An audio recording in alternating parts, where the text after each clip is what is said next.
Malalim na ang gabi, sa isang gusali ng unibersidad, ang security guard na si Jill ay maingat na pumuslit at pumasok sa lab, kung saan tumigil ang camera dahil sa tulong ng isang kaibigan. Pagkatapos ay nagnakaw si Jill ng gamot sa lalagyan ng expired. Kinabukasan ay ibinenta niya ang gamot kay Greg, na nagbayad ng mas mababa kaysa sa napagkasunduan nila. Pagkatapos, pumunta si Jill sa bahay ng biyenan na si Doris para sunduin ang mga anak na sina Matilda at Noah. Pinaalalahanan siya ni Doris na ihatid ang mga bata ng maaga, lumalabas na walang kustodiya si Jill.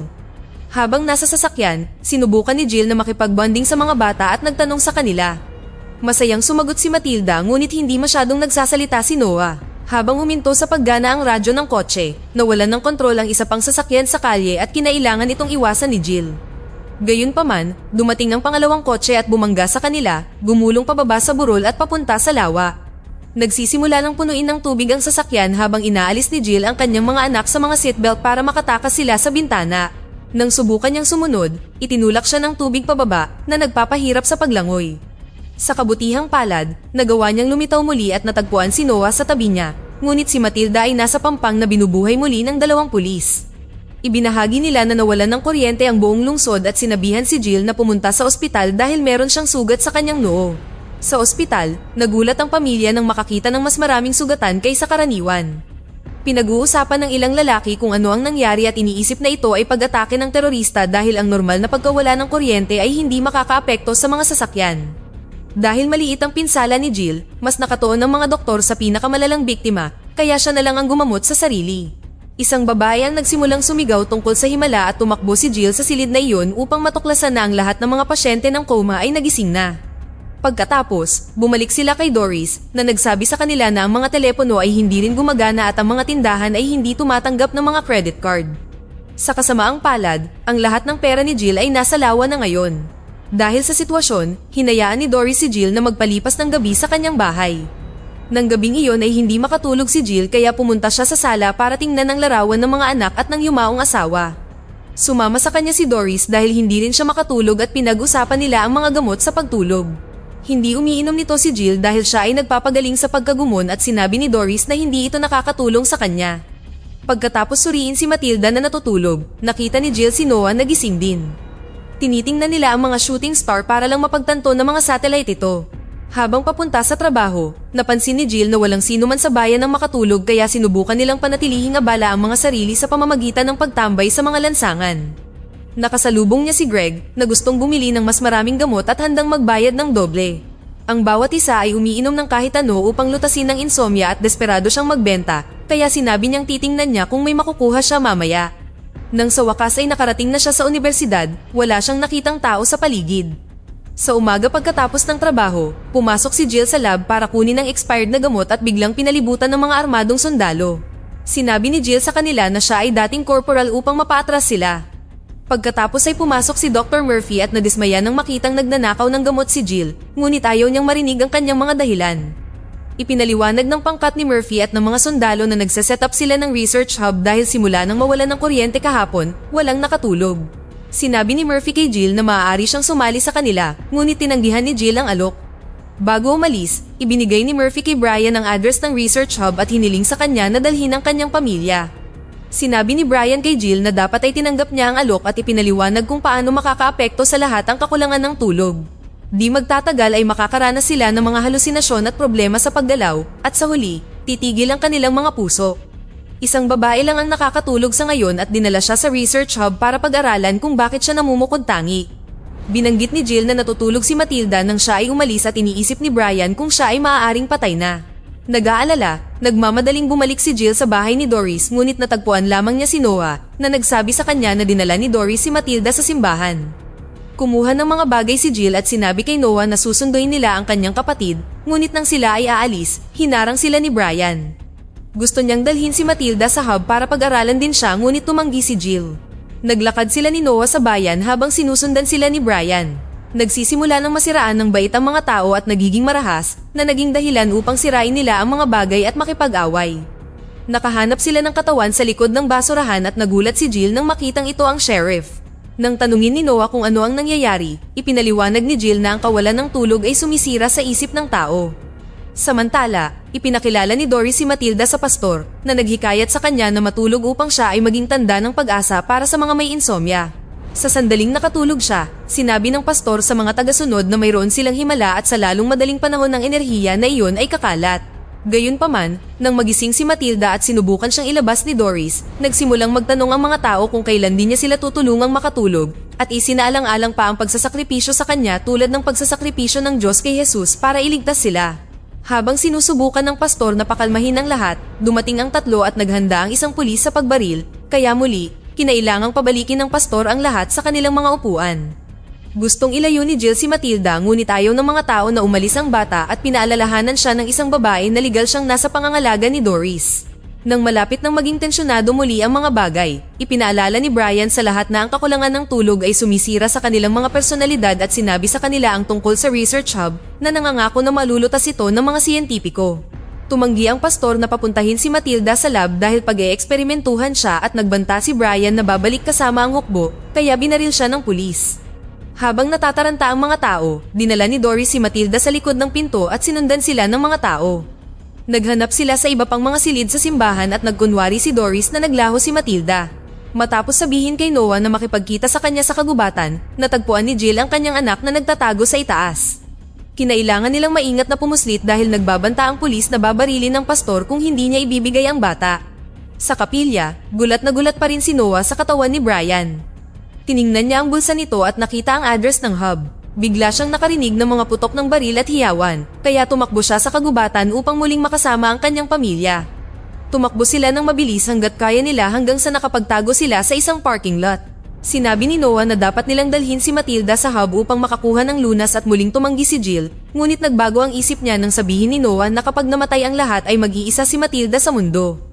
Kakailanganin nila ng kotse para ligtas na makakilos kaya pumunta si Jill sa garahe ni Greg para lang makita siyang duguan sa lupa. Siya ay binaril ng dalawang magnanakaw na nakarinig sa ingay na ginawa niya. Mabilis na nagtago si Jill at inakala ng mga lalaki na si Greg ang gumawa ng ingay kaya naman paulit-ulit na tinapakan ng isa sa kanila ang ulo nito para tapusin ang pagpatay sa kanya. Habang maingat na pumupuslit si Jill at kumuha ng screwdriver para ipagtanggol ang sarili, ang mga lalaki ay nagnakaw ng kotse at tuluyang umalis. Tiningnan ni Jill ang lahat ng susi sa mesa at pumili din ng kotse. Pinasakay niya ang kanyang mga anak at umalis sila.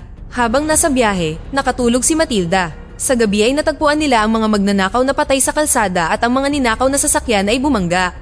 Napansin ni Jill na ninakaw nila ang badge at baril ng sheriff na nangangahulugang pinatay nila siya. Kinuha niya ang parehong gamit at bumalik sa sasakyan.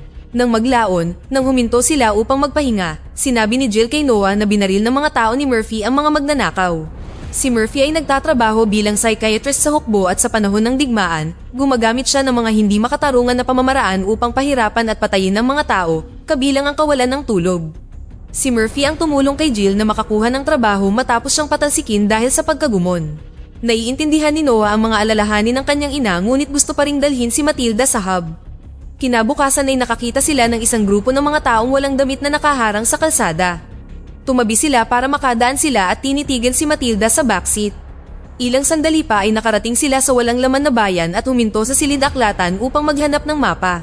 Malinaw na nasa bingit ng depresyon si Jill at sinabi sa umiiyak na Matilda na kailangan niyang matutunan kung paano mabuhay sa bagong mundong ito kaya tinuruan niya siyang gumamit ng baril. Tumanggi si Matilda na gawin ito kaya binaril ni Jill ang ilang mga libro upang harapin ang kabiguan. Matapos ipadala si Matilda sa kotse, tumingin sina Noah at Jill sa mapa upang hanapin ang hub. Sa sandaling iyon, isang grupo ng mga bilanggo ang nakatakas mula sa bilangguan at nagsimulang gumala sa paligid ng bayan.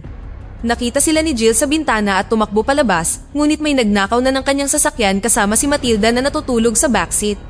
Pagkatapos ay sinubukan ng grupo ng mga lalaki na kunin si Noah, kaya bumaril si Jill sa lupa upang pigilan sila. Sa kasamaang palad, iyon na ang huling bala at naghanda ang dalawa na tumakbo.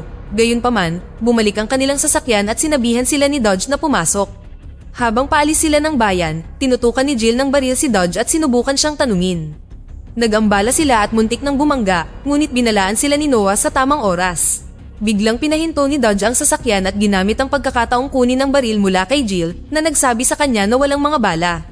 Pagkatapos ay kinuha ni Dodge ang mga susi at tumungo upang siyasatin ang nasunog na sakahan. Nakahanap siya ng ilang bagong damit at nagpalit habang sinasabi sa kanya ni Noah na sinusubukan nilang makahanap ng lunas. Samantala, tinuruan ni Jill si Matilda kung paano kumuha ng gas mula sa ibang mga sasakyan. Pagbalik ni Dodge, ibinalik niya kay Jill ang baril at pumayag na dalhin sila sa hub dahil gusto rin niya ng lunas. Sa gabi, pinaupo ni Jill si Matilda sa manibela upang turuan siyang magmaneho. Gayunpaman, kinailangan nilang huminto nang makita nilang nakaharang sa kalsada ang pyramid ng basura na may nakaupong lalaki. Malapit sa mga puno, isang grupo ng mga mabagsik na tao ang nakahuli ng mga tao at isinabit sila ng patiwarik upang kunin ang kanilang dugo. Si Jill na takot ay agad na pumalit sa manibela at sinubukang umalis, ngunit ang kotse ay bumangga sa pyramid at sinimulan ng mga mababagsik na tao na basagin ang mga bintana. Habang iginagalaw ni Jill ang sasakyan sa paligid ng tambak ng basura, ang mga mababagsik ay umabot sa loob at kinailangang labanan sila ng pamilya upang hindi sila makapasok. Nang hawakan ng isang babae si Matilda sa buhok, sinaksak ni Noah ang kanyang kamay ng screwdriver hanggang sa bumitaw siya. Nahawakan ng ilang tao si Jill at muntik na siyang mailabas, ngunit sa sandaling iyon ay pinindot ni Matilda ang pedal ng gas at sa wakas ay nakatakas sila. Saglit silang hinabol ng mga mababagsik na tao pero masyadong mabilis ang sasakyan para maabutan sila. Pagkalipas ng ilang oras, nakita ng grupo ang mga ilaw ng hub sa kagubatan. Bumaba ang pamilya sa kotse at nagpaalam kay Dodge na umalis mag-isa sakay ng sasakyan. May isang lumang barong-barong malapit sa kalsada, kaya sinabihan ni Jill ang mga bata na maghintay doon habang tinitingnan muna niya ang hub upang matiyak na ligtas ito. Pagkatapos huminto sa ilog para maghilamos, lumapit si Jill sa hub at napansin ang mga sundalo na nag-i-inject upang manatiling matino. Hinintay niyang tumawid ang truck sa tulay upang makalakad siya sa ilalim nito nang hindi nakikita at nakakita ng ilang bala sa hagdan. Sa sandaling tumalikod ang mga gwardya para pumasok sa loob, pumuslit si Jill at ginamit ang parehong password na ginagamit nila sa universidad upang makapasok sa lab, kung saan nagsuot siya ng lab coat upang hindi mapansin. Sa sumunod na silid, nahanap niya ang natutulog na babae at ipinagpalagay ng ibang doktor na narito siya para sa sample ng dugo. Sinimulan itong gawin ni Jill habang napapansin ang sugat sa braso ng babae na nagpapatunay na ilang beses na nila itong tinutusok. Nagreklamo ang babae at nangako si Jill na tutulungan niya siya, ngunit hiniling din niya sa kanya na alagaan si Matilda kung mamatay ang lahat. Sinabi ng nalilitong babae na hindi niya alam kung bakit siya nakakatulog dahil namatay na siya dapat ilang buwan na ang nakakaraan. Sa sandaling iyon, natagpuan ni Murphy si Jill at tinanong siya tungkol kay Brian at kanyang pamilya, kaya nagkunwari si Jill na hindi na niya nakita si Brian pagkatapos niyang umalis sa universidad. Ipinaliwanag ni Murphy na wala pa silang lunas, ngunit gumawa siya ng sangkap na nakakatulong sa talas ng isipan na siyang itinuturok sa mga sundalo. Gayunpaman, ang sangkap na ito ay nagdudulot ng ilang pinsala sa utak. Sa isang yakap, sinabi ni Murphy kay Jill na masaya siyang dumating siya para tumulong, ngunit tila nawawala na rin siya ng pag-asa. Pagkatapos, umalis si Jill sa gusali at umupo sa hagdan para umiyak, iniisip na katapusan na ng sangkatauhan. Bigla siyang nakakita ng mga flare sa kalangitan at lumitaw si Dodge sakay ng kotse kasama sina Matilda at Noah. Sinubukan ni Jill na tumakbo papunta sa kanila, ngunit agad siyang nahuli ng sundalo. Naghanda ang lahat ng mga gwardya para bumaril hanggang sasabihin sa kanila ni Matilda na kaya niyang matulog. Sa umaga, sinabi ni na Dr. Murphy at Kat kay Matilda na tutulungan niya ang mga tao sa mga eksperimentong ito. Nakita ni Matilda ang isang unggoy na may hiwa ang ulo ngunit buhay pa. Hinawakan niya ang kamay ng unggoy habang sinusubukan itong patulugin ni Katz gamit ang anesthesia, ngunit walang nangyari. Gusto nilang ikumpara ang aktibidad ng utak ni Matilda sa unggoy, kaya sinubukan nila ang anesthesia sa kanya at agad siyang nakatulog. Pagkatapos ay sinuri ni Murphy si Jill na nakakulong at nagsisimulang mahilo dahil sa insomnia. Sinabi sa kanya ni Murphy na ang kawalan ng tulog ay malamang na sanhi ng solar flare na nakakaapekto sa magnetic wiring ng kanilang utak. Nagmakaawa si Jill para sa kalayaan ng kanyang anak, ngunit sinabi ni Murphy na nakasalalay sa bata ang kaligtasan ng sangkatauhan. Samantala, nalaman ng mga sundalo na si Dodge ay isang electrician at binigyan siya ng injection. Sa lab, napansin ni Matilda na huminto sa paghinga ang natutulog na babae. Gumagamit ng defibrillator si Katz, ngunit namatay ang babae. Pagkatapos ay sinabihan siya ni Murphy na kunin si Noah upang ihambing kay Matilda ang kanyang aktibidad sa utak. Bumalik kay Jill, nagsisimula na siyang maghalusinasyon. Lumitaw si Noah sa harap niya at inakusahan siyang umaasa sa ibang tao para palakihin ang kanyang mga anak bago siya sinimulang sakalin. Naglabas din siya ng kutsilyo, ngunit sa sandaling iyon ay pumasok sa silid ang isang sundalo at kinuha ang totoong Noah na nagtapos sa ilusyon. Hindi nito pinansin ang pagmamakaawa ni Jill para sa buhay ng kanyang anak. Sa labas, inakala ng isang gwardiya na ang pine cone ay isang granada at nagpaputok kung saan-saan. Dahil sa ingay ng mga putok ng baril ay nawala sa katinoan ng ibang mga sundalo at nagsimulang bumaril sa mga siyentipiko at kapwa armadong lalaki. Nakita ng isang babae si Jill at inakalang siya ang ex niya, kaya binaril niya ito bago tinapos ang sarili. Sa kabutihang palad, nabigo ang unang putok at sa halip ay tumama sa tubo. Salamat dito, maaari nang sirain ni Jill ang tubo at mapalaya ang sarili. Ang sundalo na may hawak kay Noah ay nawalan din ng katinoan at muntik na siyang mapatay, gayunpaman, pinigilan siya ni Dodge sa tamang oras. Nang mapagtanto ng lalaki kung ano ang muntik na niyang gawin ay nabaliw na naman siya at hinarap si Dodge para patayin siya, kaya nagsimulang gumapang palayo si Noah. Pumuslit si Jill sa kaguluhan at hinarang ng isang sundalo sa pintuan, gayunpaman, siya ay binaril ng isang katrabaho. Sa lab, tinuturokan ni Kat si Murphy ng sangkap habang sinasabi niyang isinasakripisyo nila ang isang bata nang walang dahilan. Nang pumasok si Jill, sinabi sa kanya ni Murphy na hindi niya siya papayagang kunin ang bata at pinagbantaan siya ng scalpel. Biglang nagsimulang makaramdam ng sakit si Murphy at ilang segundo lang ay namatay na siya. Lumalabas na nag-iwan si Katz ng bula sa karayom para patayin siya.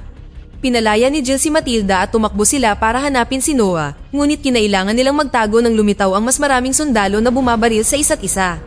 Sa kalaunan, nahanap nila si Noah na hinahawakan ng ilang mga wire habang nakakaranas ng halusinasyon na ito ay isang isda. Bigla siyang nakuryente at nagmamadaling kinuha ni Matilda ang defibrillator habang iniiwasan ng mga patay na sundalo sa lupa. Nang gamitin nila ni Jill ang mga paddle kay Noah, na-shock din sila at nahimatay. Kinaumagahan ay nagising si Matilda upang makita ang kanyang ina na nakakapit sa katawan ni Noah. Umiiyak siya habang niyuyugyug siya at sa huli, iminulat niya ang kanyang mga mata, ibig sabihin ay nakatulog siya. Pagkatapos ay lumitaw ang isang gwardiya sa likuran nila na may dalang baril, ngunit pagkatapos ng ilang pag-aalinlangan ay hinayaan niya silang umalis. Pagkatapos, naghanda ang pamilya na umalis sakay ng sasakyang militar. Sinabi ni Noah kay Jill na tama siya tungkol sa ayaw niyang pumunta rito at napagtanto niya na nagmamalasakit siya sa kanyang mga anak.